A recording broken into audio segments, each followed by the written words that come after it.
شروع اللہ کا نام لے کر جو بڑا مہربان نہایت رحم والا ہے۔ سب تعریف اللہ ہی کو ہے جس نے اپنے محبوب بندے محمد صلی اللہ علیہ وآلہ وسلم پر یہ کتاب نازل کی اور اس میں کسی طرح کی کجی اور پیچیدگی نہ رکھی، بلکہ سیدھی اور سلیس اتاری تاکہ لوگوں کو عذاب سخت سے جو اس کی طرف سے آنے والا ہے ڈرائے، اور مومنوں کو جو نیک عمل کرتے ہیں خوشخبری سنائے کہ ان کے لیے ان کے کاموں کا نیک بدلہ یعنی بہشت ہے جس میں وہ ہمیشہ رہیں گے، اور ان لوگوں کو بھی ڈرائے جو کہتے ہیں کہ اللہ نے کسی کو بیٹا بنا لیا ہے۔ ان کو اس بات کا کچھ بھی علم نہیں اور نہ ان کے باپ دادا ہی کو تھا۔ یہ بڑی سخت بات ہے جو ان کے منہ سے نکلتی ہے، اور کچھ شک نہیں کہ یہ جو کچھ کہتے ہیں محض جھوٹ ہے۔ اے پیغمبر، اگر یہ اس کلام پر ایمان نہ لائیں تو شاید تم ان کے پیچھے رنج کر کر کے اپنے تئیں ہلاک کر دو گے۔ جو چیز زمین پر ہے ہم نے اس کو زمین کے لیے زینت بنایا ہے تاکہ لوگوں کی آزمائش کریں کہ ان میں کون اچھے عمل کرنے والا ہے، اور جو چیز زمین پر ہے ہم اس کو نابود کر کے بنجر میدان کر دیں گے۔ کیا تم خیال کرتے ہو کہ غار اور لوح والے ہماری نشانیوں میں سے عجیب تھے؟ جب وہ نوجوان غار میں جا رہے تو کہنے لگے کہ اے ہمارے پروردگار، ہم پر اپنے ہاں سے رحمت نازل فرما اور ہمارے کام میں درستی کے سامان مہیا کر۔ تو ہم نے غار میں کئی سال تک ان کے کانوں پر نیند کا پردہ ڈالے رکھا، یعنی ان کو سلائے رکھا، پھر ان کو جگا اٹھایا تاکہ معلوم کریں کہ جتنی مدت وہ غار میں رہے دونوں جماعتوں میں سے اس کی مقدار کس کو خوب یاد ہے۔ ہم ان کے حالات تم سے صحیح صحیح بیان کرتے ہیں۔ وہ کئی نوجوان تھے جو اپنے پروردگار پر ایمان لائے تھے،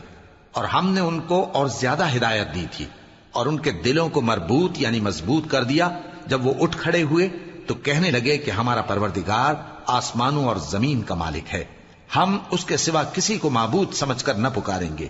اگر ایسا کیا تو اس وقت ہم نے بے عقلی کی بات کی۔ ان ہماری قوم کے لوگوں نے اس کے سوا اور معبود بنا رکھے ہیں، بھلا یہ ان کے معبود ہونے پر کوئی کھلی دلیل کیوں نہیں لاتے؟ تو اس سے زیادہ کون ظالم ہے جو اللہ پر جھوٹ باندھے؟ اور جب تم نے ان مشرکوں سے اور جن کی یہ اللہ کے سوا عبادت کرتے ہیں ان سے کنارہ کر لیا ہے تو غار میں چل رہو، تمہارا پروردگار تمہارے لیے اپنی رحمت وسیع کر دے گا اور تمہارے کاموں میں آسانی کے سامان مہیا کرے گا۔ اور جب سورج نکلے تو تم دیکھو کہ دھوپ ان کے غار سے داہنی طرف سمٹ جائے، اور جب غروب ہو تو ان سے بائیں طرف کترا جائے، اور وہ اس غار کے کشادہ حصے میں تھے۔ یہ اللہ کی نشانیوں میں سے ہیں، جس کو اللہ ہدایت دے وہ ہدایت یاب ہے، اور جس کو گمراہ رہنے دے تو تم اس کے لیے کوئی دوست راہ بتانے والا نہ پاؤ گے۔ اور تم ان کے متعلق خیال کرو کہ وہ جاگ رہے ہیں حالانکہ وہ سوتے ہیں، اور ہم ان کو دائیں اور بائیں کروٹ بدلاتے تھے، اور ان کا کتا چوکھٹ پر دونوں ہاتھ پھیلائے ہوئے تھا۔ اگر تم ان کو جھانک کر دیکھتے تو پیٹ پھیر کر بھاگ جاتے اور ان سے دہشت میں آ جاتے۔ اور اسی طرح ہم نے ان کو اٹھایا تاکہ آپس میں ایک دوسرے سے دریافت کریں۔ ایک کہنے والے نے کہا کہ تم یہاں کتنی مدت رہے؟ انہوں نے کہا کہ 1 دن یا اس سے بھی کم۔ انہوں نے کہا کہ جتنی مدت تم رہے ہو تمہارا پروردگار ہی اس کو خوب جانتا ہے، تو اپنے میں سے کسی کو یہ روپیہ دے کر شہر بھیجو، وہ دیکھے کہ نفیس کھانا کون سا ہے تو اس میں سے کھانا لے آئے، اور احتیاط سے آئے جائے اور تمہارا حال کسی کو نہ بتائے۔ اگر وہ تم پر دسترس پا لیں گے تو تمہیں سنسار کر دیں گے یا پھر اپنے مذہب میں داخل کر لیں گے، اور اس وقت تم کبھی فلاح نہیں پاؤ گے۔ اور اسی طرح ہم نے لوگوں کو ان کے حال سے خبردار کر دیا تاکہ وہ جانیں کہ اللہ کا وعدہ سچا ہے، اور یہ کہ قیامت جس کا وعدہ کیا جاتا ہے اس میں کچھ شک نہیں۔ اس وقت لوگ ان کے بارے میں باہم جھگڑنے لگے اور کہنے لگے کہ ان کے غار پر عمارت بنا دو۔ ان کا پروردگار ان کے حال سے خوب واقف ہے۔ جو لوگ ان کے معاملے میں غلبہ رکھتے تھے وہ کہنے لگے کہ ہم ان کے غار پر مسجد بنائیں گے۔ بعض لوگ اٹکل پچو کہیں گے کہ وہ 3 تھے اور چوتھا ان کا کتا تھا، اور بعض کہیں گے کہ وہ 5 تھے اور چھٹا ان کا کتا تھا، اور بعض کہیں گے کہ وہ 7 تھے اور 8واں ان کا کتا تھا۔ کہہ دو کہ میرا پروردگار ہی ان کے شمار سے خوب واقف ہے، ان کو جانتے بھی ہیں تو تھوڑے ہی لوگ جانتے ہیں۔ تو تم ان کے معاملے میں بحث نہ کرنا مگر سرسری سی بحث، اور نہ ان کے بارے میں ان میں سے کسی سے کچھ دریافت ہی کرنا، اور کسی کام کی نسبت نہ کہنا کہ میں اسے کل کر دوں گا، مگر انشاءاللہ کہہ کر یعنی اگر اللہ چاہے تو کر دوں گا۔ اور جب اللہ کا نام لینا بھول جاؤ تو یاد آنے پر لے لو۔ اور کہہ دو کہ امید ہے کہ میرا پروردگار مجھے اس سے بھی زیادہ ہدایت کی باتیں بتائے۔ اور اصحاب کہف اپنے غار میں 9 اوپر 300 سال رہے۔ کہہ دو کہ جتنی مدت وہ رہے اسے اللہ ہی خوب جانتا ہے، اسی کو آسمانوں اور زمین کی پوشیدہ باتیں معلوم ہیں، وہ کیا خوب دیکھنے والا اور کیا خوب سننے والا ہے۔ اس کے سوا ان کا کوئی کارساز نہیں، اور نہ وہ اپنے حکم میں کسی کو شریک کرتا ہے۔ اور اپنے پروردگار کی کتاب کو جو تمہارے پاس بھیجی جاتی ہے پڑھتے رہا کرو، اس کی باتوں کو کوئی بدلنے والا نہیں، اور اس کے سوا تم کہیں پناہ بھی نہیں پاؤ گے۔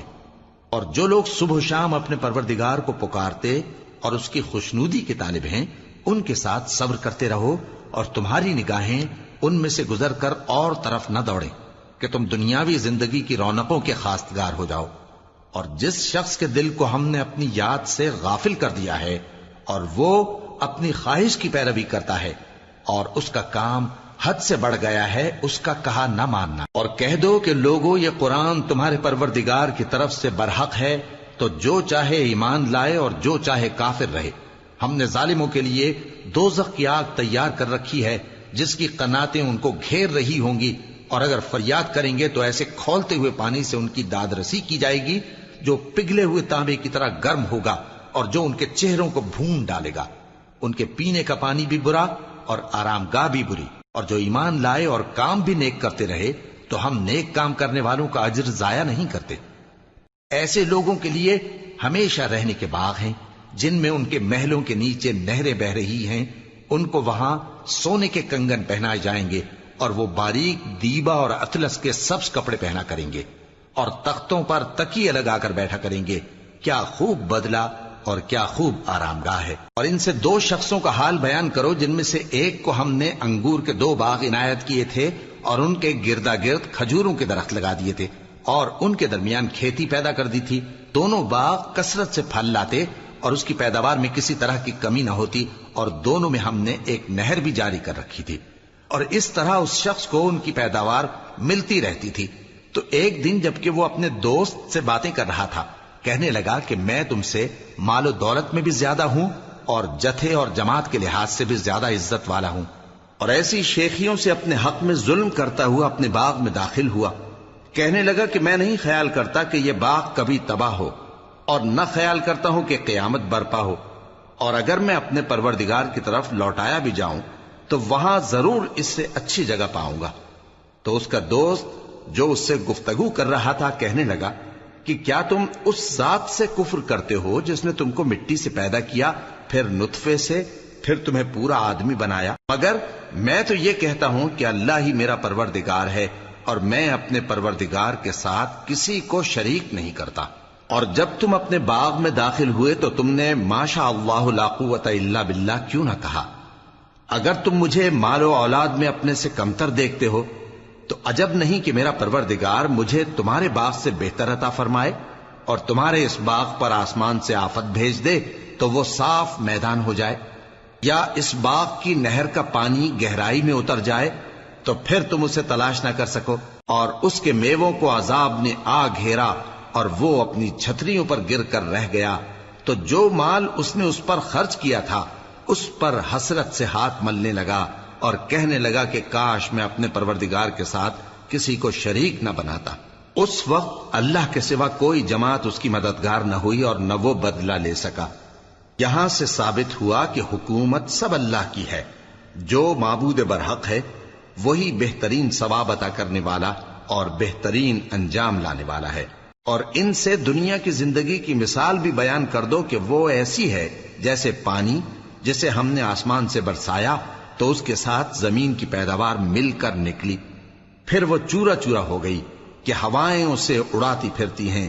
اور اللہ تو ہر چیز پر قدرت رکھتا ہے۔ مال اور بیٹے تو دنیا کی زندگی کی رونق و زینت ہیں، اور نیکیاں جو باقی رہنے والی ہیں وہ ثواب کے لحاظ سے تمہارے پروردگار کے ہاں بہت اچھی اور امید کے لحاظ سے بہت بہتر ہیں۔ اور جس دن ہم پہاڑوں کو چلائیں گے اور تم زمین کو صاف میدان دیکھو گے، اور ان لوگوں کو ہم جمع کر لیں گے تو ان میں سے کسی کو بھی نہیں چھوڑیں گے، اور سب تمہارے پروردگار کے سامنے صف باندھ کر لائے جائیں گے، تو ہم ان سے کہیں گے کہ جس طرح ہم نے تم کو پہلی بار پیدا کیا تھا اسی طرح آج تم ہمارے سامنے آئے، لیکن تم نے تو یہ خیال کر رکھا تھا کہ ہم نے تمہارے لیے قیامت کا کوئی وقت مقرر ہی نہیں کیا، اور اعمال کی کتاب کھول کر رکھی جائے گی تو تم گناہگاروں کو دیکھو گے کہ جو کچھ اس میں لکھا ہوگا اس سے ڈر رہے ہوں گے، اور کہیں گے ہائے شامت، یہ کیسی کتاب ہے کہ نہ چھوٹی بات کو چھوڑتی ہے نہ بڑی کو،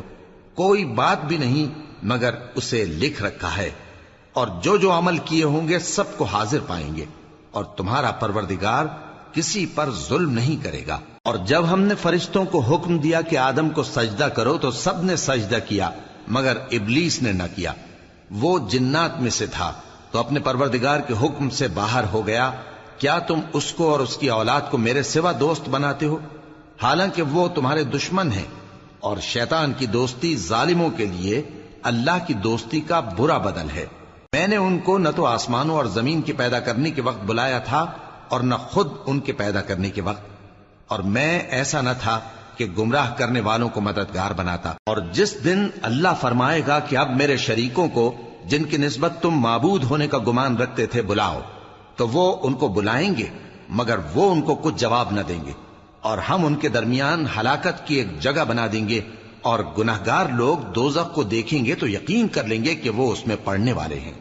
اور اس سے بچنے کا کوئی راستہ نہ پائیں گے۔ اور ہم نے اس قرآن میں لوگوں کے سمجھانے کے لیے طرح طرح کی مثالیں بیان فرمائی ہیں، لیکن انسان سب چیزوں سے بڑھ کر جھگڑالو ہے۔ اور لوگوں کے پاس جب ہدایت آ گئی تو ان کو کس چیز نے منع کیا کہ ایمان لائیں اور اپنے پروردگار سے بخشش مانگیں، بجز اس کے کہ اس بات کے منتظر ہوں کہ انہیں بھی پہلوں کا سا معاملہ پیش آئے یا ان پر عذاب سامنے سے آ جائے۔ اور ہم جو پیغمبروں کو بھیجا کرتے ہیں تو صرف اس لیے کہ لوگوں کو اللہ کی نعمتوں کی خوشخبریاں سنائیں اور عذاب سے ڈرائیں، اور جو کافر ہیں وہ باطل کی مدد سے جھگڑا کرتے ہیں تاکہ اس سے حق کو پھسلا دیں، اور انہوں نے ہماری آیتوں کو اور جس چیز سے ان کو ڈرایا جاتا ہے اسے ہنسی بنا لیا ہے۔ اور اس سے بڑھ کر ظالم کون، جس کو اس کے پروردگار کی آیات کے ذریعے سمجھایا گیا تو اس نے ان سے منہ پھیر لیا، اور جو اعمال وہ آگے کر چکا اس کو بھول گیا۔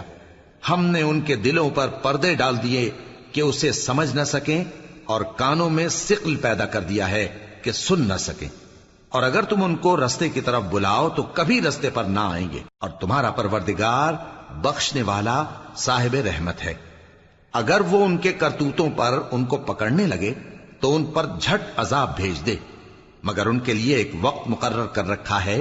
کہ اس کے عذاب سے کوئی پناہ کی جگہ نہ پائیں گے۔ اور یہ بستیاں جو ویران پڑی ہیں، جب انہوں نے کفر کر کے ظلم کیا تو ہم نے ان کو تباہ کر دیا، اور ان کی تباہی کے لیے ایک وقت مقرر کر دیا تھا۔ اور جب موسیٰ نے اپنے شاگرد سے کہا کہ جب تک میں دو دریاؤں کے ملنے کی جگہ نہ پہنچ جاؤں ٹلنے کا نہیں، خاص صدیوں چلتا رہوں، پھر جب وہ دونوں ان دریاؤں کے سنگم پر پہنچے تو اپنی مچھلی بھول گئے، پھر اس مچھلی نے دریا میں سرنگ کی طرح اپنا رستہ بنا لیا۔ جب آگے چلے تو موسیٰ نے اپنے شاگرد سے کہا کہ ہمارا کھانا لاؤ، اس سفر سے ہم کو بہت تکان ہو گئی ہے۔ اس نے کہا کہ بھلا آپ نے دیکھا کہ جب ہم نے اس چٹان کے پاس آرام کیا تھا تو میں مچھلی وہیں بھول گیا،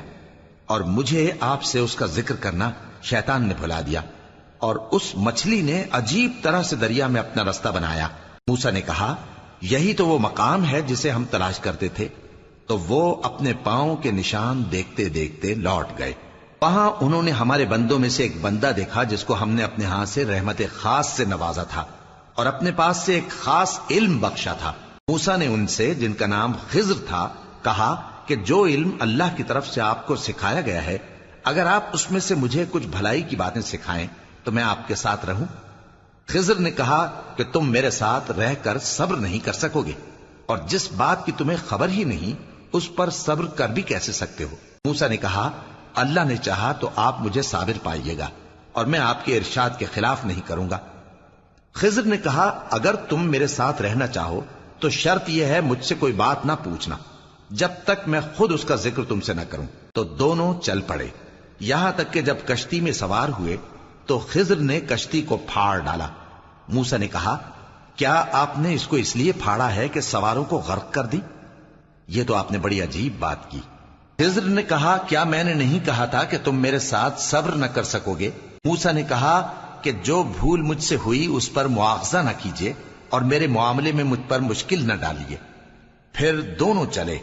یہاں تک کہ رستے میں ایک لڑکا ملا تو خضر نے اسے مار ڈالا۔ موسیٰ نے کہا کہ آپ نے ایک بے گناہ شخص کو ناحق بغیر قصاص کے مار ڈالا، یہ تو آپ نے بری بات کی۔ خضر نے کہا کیا میں نے نہیں کہا تھا کہ تم سے میرے ساتھ صبر نہیں ہو سکے گا؟ انہوں نے کہا کہ اگر میں اس کے بعد پھر کوئی بات پوچھوں یعنی اعتراض کروں تو مجھے اپنے ساتھ نہ رکھیے گا کہ آپ میری طرف سے عذر کے قبول کرنے میں حد کو پہنچ گئے ہیں۔ پھر دونوں چلے، یہاں تک کہ گاؤں والوں کے پاس پہنچے اور ان سے کھانا طلب کیا۔ انہوں نے ان کی ضیافت کرنے سے انکار کیا۔ پھر انہوں نے وہاں ایک دیوار دیکھی جو گرا چاہتی تھی تو خضر نے اس کو سیدھا کر دیا۔ موسیٰ نے کہا کہ اگر آپ چاہتے تو ان سے اس کا معاوضہ لے لیتے تاکہ کھانے کا کام چلتا۔ خضر نے کہا کہ اب مجھ میں اور تم میں علیحدگی، مگر جن باتوں پر تم صبر نہ کر سکے میں ان کا تمہیں بھید بتائے دیتا ہوں کہ وہ جو کشتی تھی غریب لوگوں کی تھی جو دریا میں محنت کر کے یعنی کشتیاں چلا کر گزارا کرتے تھے، اور ان کے سامنے کی طرف ایک بادشاہ تھا جو ہر اچھی کشتی کو زبردستی چھین لیتا تھا، تو میں نے چاہا کہ اسے عیبدار کر دوں تاکہ وہ اسے غصب نہ کر سکے۔ اور وہ جو لڑکا تھا اس کے ماں باپ دونوں مومن تھے، ہمیں اندیشہ ہوا کہ وہ بڑا ہو کر بد کردار ہوگا تو کہیں ان کو سرکشی اور کفر میں نہ پھنسا دے، تو ہم نے چاہا کہ ان کا پروردگار اس کی جگہ ان کو اور بچہ عطا فرمائے جو اخلاقی پاکیزگی میں بہتر اور محبت میں زیادہ قریب ہو۔ اور وہ جو دیوار تھی سو 2 یتیم لڑکوں کی تھی جو شہر میں رہتے تھے، اور اس کے نیچے ان کا خزانہ دفن تھا، اور ان کا باپ ایک نیک آدمی تھا۔ تو تمہارے پروردگار نے چاہا کہ وہ اپنی جوانی کو پہنچ جائیں اور پھر اپنا خزانہ نکالے۔ یہ تمہارے پروردگار کی مہربانی ہے، اور یہ کام میں نے اپنی طرف سے نہیں کیے، یہ ان باتوں کی حقیقت ہے جن پر تم صبر نہ کر سکے۔ اور تم سے ذوالقرنین کے بارے میں دریافت کرتے ہیں، کہہ دو کہ میں اس کا کسی قدر حال تمہیں پڑھ کر سناتا ہوں۔ ہم نے اس کو زمین میں بڑا اقتدار دیا تھا اور ہر طرح کا سامان اس کو عطا کیا تھا، تو اس نے ایک سفر کا سامان کیا، یہاں تک کہ جب سورج کے غروب ہونے کی جگہ پہنچا تو اسے ایسا پایا کہ ایک کیچڑ والے چشمے میں ڈوب رہا ہے، اور اس چشمے کے پاس ایک قوم دیکھی۔ ہم نے کہا ذوالقرنین تم ان کو خواہ تکلیف دو خواہ ان کے بارے میں بھلائی اختیار کرو، دونوں باتوں کی تم کو قدرت ہے۔ ذوالقرنین نے کہا کہ جو کفر و بد کرداری سے ظلم کرے گا اسے ہم سزا دیں گے، پھر وہ اپنے پروردگار کی طرف لوٹایا جائے گا تو وہ بھی اسے بڑا عذاب دے گا، اور جو ایمان لائے گا اور عمل نیک کرے گا اس کے لیے بہت اچھا بدلہ ہے، اور ہم اپنے معاملے میں اس سے نرم بات کہیں گے۔ پھر اس نے ایک اور سامان سفر کیا، یہاں تک کہ سورج کے طلوع ہونے کے مقام پر پہنچا تو دیکھا کہ وہ ایسے لوگوں پر طلوع ہوتا ہے جن کے لیے ہم نے دھوپ سے بچاؤ کی کوئی اوٹ نہیں بنائی تھی۔ حقیقت یوں ہی تھی، اور جو کچھ اس کے پاس تھا ہم کو سب کی خبر تھی۔ پھر اس نے ایک اور سفر کا سامان کیا، یہاں تک کہ 2 اونچے سیدھے پہاڑوں کے درمیان پہنچا تو دیکھا کہ ان کے اس طرف کچھ لوگ ہیں کہ بات کو سمجھ نہیں سکتے۔ ان لوگوں نے کہا کہ اے ذوالقرنین، یاجوج اور ماجوج اس علاقے میں فساد کرتے رہتے ہیں، بھلا ہم آپ کے لیے خرچ کا انتظام کر دیں کہ آپ ہمارے اور ان کے درمیان ایک دیوار کھینچ دیں۔ ذوالقرنین نے کہا کہ خرچ کا جو مقدور اللہ نے مجھے بخشا ہے وہ بہت اچھا ہے، تم مجھے قوت بازو سے مدد دو، میں تمہارے اور ان کے درمیان ایک مضبوط رکاوٹ بنا دوں گا۔ تم لوہے کے بڑے بڑے تختے میرے پاس لاؤ۔ چنانچہ کام جاری کر دیا گیا، یہاں تک کہ جب اس نے دونوں پہاڑوں کے درمیان کا حصہ برابر کر دیا اور کہا کہ اب اسے دھوکو، یہاں تک کہ جب اس کو دھونک دھونک کر آگ کر دیا تو کہا کہ اب میرے پاس تانبا لاؤ کہ اس پر پگھلا کر ڈال دوں۔ پھر ان میں یہ قدرت نہ رہی کہ اس پر چڑھ سکیں، اور نہ یہ طاقت رہی کہ اس میں نقب لگا سکیں۔ بولا کہ یہ میرے پروردگار کی مہربانی ہے، پھر جب میرے پروردگار کا وعدہ آ پہنچے گا تو اس کو ڈھا کر ہموار کر دے گا، اور میرے پروردگار کا وعدہ سچا ہے۔ اس روز ہم ان کو چھوڑ دیں گے کہ روئے زمین پر پھیل کر ایک دوسرے میں گھس جائیں گے، اور سور پھونکا جائے گا تو ہم سب کو جمع کر لیں گے، اور اس روز ہم جہنم کو کافروں کے سامنے لائیں گے جن کی آنکھیں میری یاد سے پردے میں تھیں اور وہ سننے کی طاقت نہیں رکھتے تھے۔ اب کیا کافر یہ خیال کرتے ہیں کہ وہ میرے بندوں کو میرے سوا اپنا کارساز بنائیں گے تو میں خفا نہیں ہوں گا؟ ہم نے ایسے کافروں کے لیے جہنم کی مہمانی تیار کر رکھی ہے۔ کہہ دو کہ ہم تمہیں ایسے لوگ بتائیں جو اعمال کے لحاظ سے بڑے نقصان میں ہیں؟ یہ وہ لوگ ہیں جن کی دوڑ دھوپ دنیا کی زندگی میں برباد ہو گئی اور وہ یہ سمجھے ہوئے ہیں کہ وہ اچھے کام کر رہے ہیں۔ یہ وہ لوگ ہیں جنہوں نے اپنے پروردگار کی آیتوں کو نہ مانا اور اس کے سامنے جانے سے انکار کیا، تو ان کے اعمال ضائع ہو گئے۔ سو ہم قیامت کے دن ان کے لیے کچھ بھی وزن قائم نہیں کریں گے۔ یہ ان کی سزا ہے، یعنی جہنم، اس لیے کہ انہوں نے کفر کیا اور ہماری آیتوں اور ہمارے پیغمبروں کی ہنسی اڑائی۔ جو لوگ ایمان لائے اور عمل نیک کیے ان کے لیے بہشت کے باغ بطور مہمانی ہوں گے، ہمیشہ ان میں رہیں گے اور وہاں سے مکان بدلنا نہ چاہیں گے۔ کہہ دو کہ اگر سمندر میرے پروردگار کی باتوں کے لکھنے کے لیے روشنائی ہو تو قبل اس کے کہ میرے پروردگار کی باتیں تمام ہوں سمندر ختم ہو جائے، اگرچہ ہم ویسا ہی اور اس کی مدد کو لائیں۔ کہہ دو کہ میں تمہاری طرح کا ایک بشر ہوں، البتہ میری طرف وہی آتی ہے کہ تمہارا معبود وہی ایک معبود ہے۔ تو جو شخص اپنے پروردگار سے ملنے کی امید رکھے چاہیے کہ عمل نیک کرے اور اپنے پروردگار کی عبادت میں کسی کو شریک نہ بنائے۔